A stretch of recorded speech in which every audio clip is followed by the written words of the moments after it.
I wanted to talk a little bit about the 2022 crop, how it's progressing, and maybe some of the potential pitfalls that we're going to be faced with maybe being able to produce the largest crop we potentially can. So today, Jerry and I, we drove around the western side of Fresno County, and we just wanted to, we'd heard a lot of rumors about a lot of stress in trees, water deficiencies, and we want to kind of see it ourselves. So the next clip that's going to play is going to be of kind of what we have seen.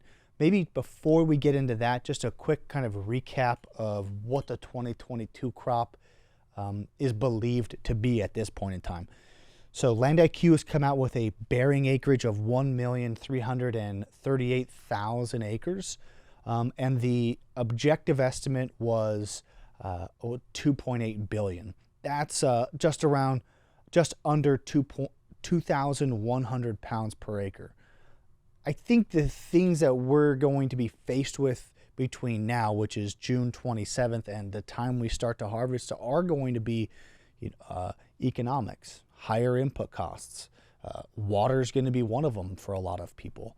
I think there's going to be a lot of hard decisions that growers are going to have to be faced with, especially in the extremities of the valley where water is hard to come by.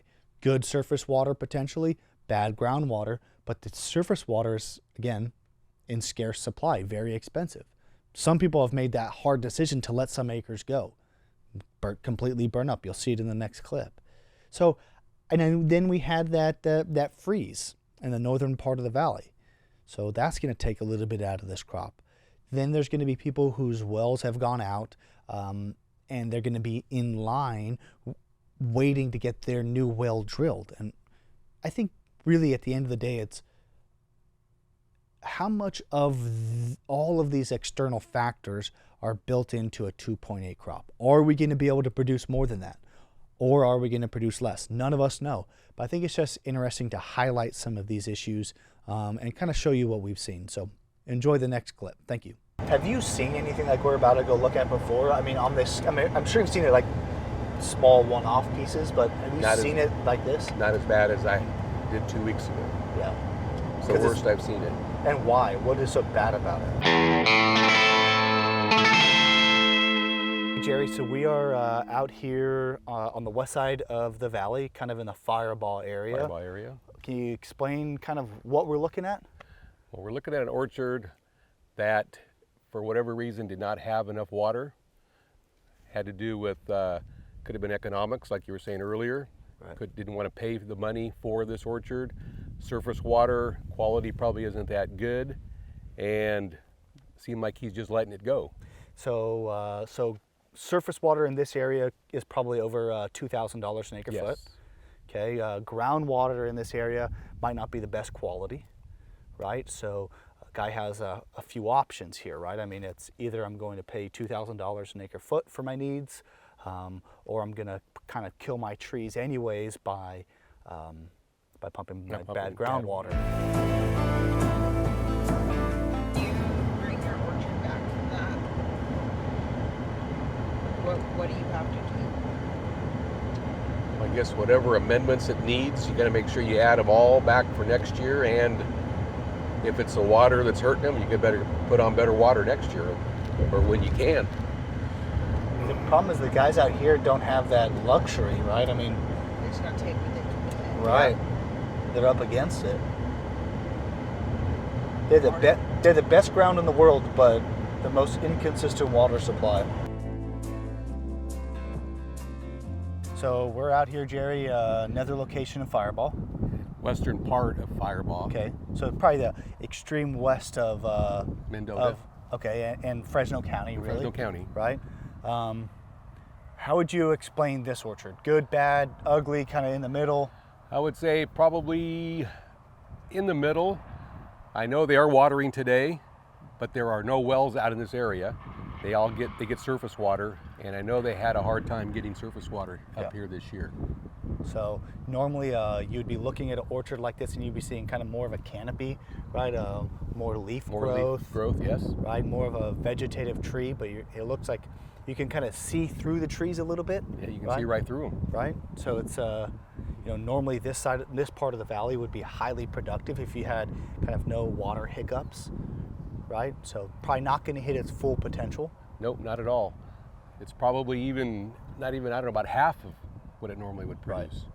So compared to the last orchard we saw, okay, this is it's better. They're going to have a crop. The last orchard's probably not going to have a crop.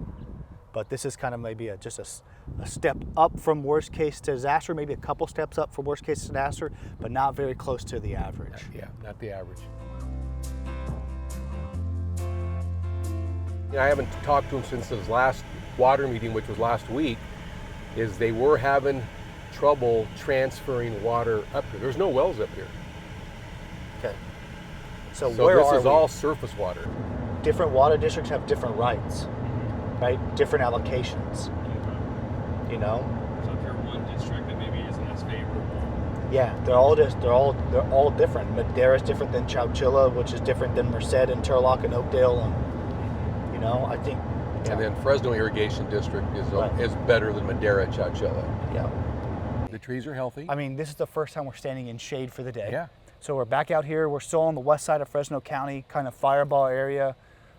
Here is what an orchard probably should be looking like. I think it's a great contrast to show you when something is probably watered sufficiently with quality enough water, right? This is probably what it should be looking like. And it stays green. And it's going to be good next year too, right? And Or it at least should it's be. going to be a good productive be. orchard next year. And I think that just that variability is what's just sucks back a little bit of that crop potential that we keep talking Yeah. about. And then just north of here, there's orchards like we had just previously seen and recorded. Right. That kind of that middle of the road herding, right, is more prevalent than you've probably ever Yeah. seen before, right? I think that's the one of the key takeaways is what we're seeing is scale, right? So we're seeing how wide of an area, maybe 200,000 acres, that potentially could be affected, right? And just how dramatically it's been affected, right? I mean, have you ever seen anything like this No, before? I haven't. No. You see one here or there, but I've never seen it like this. So again, in conclusion of all this, we saw an array of quality of orchards out there, stuff that probably going to be pushed out, orchards that are struggling, but they're going to set a crop, not going to be what they normally would be, and they'll come back next year. And then we saw orchards that look beautiful. They look healthy. They've been well maintained. They're going to do well probably again next year, God willing, that we have a good bloom. So there's a mixed bag. There's no certainties out there, except for the stuff that's probably going to get pushed out now.